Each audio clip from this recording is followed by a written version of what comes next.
Welcome Najmi health care.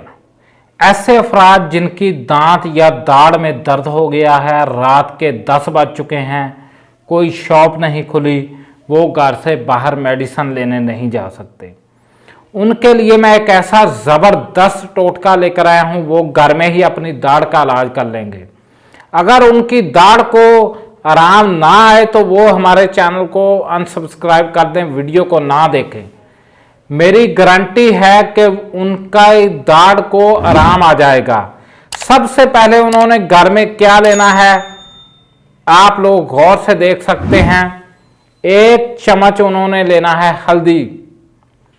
1 चम्मच हल्दी में से आपने करना क्या है, थोड़ी सी हल्दी 1 चुटकी बराबर निकाल लेनी है।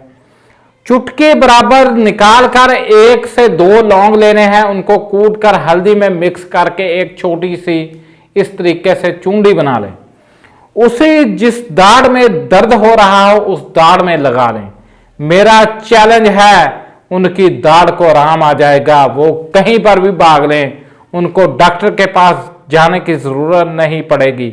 हमारे चैनल को सब्सक्राइब कर दें। अगर आराम ना आए तो हमारे चैनल को अनसब्सक्राइब कर दीजिएगा। वीडियो को शेयर करें लोगों के लिए, इंसानियत के लिए। अल्लाह हाफ़िज़।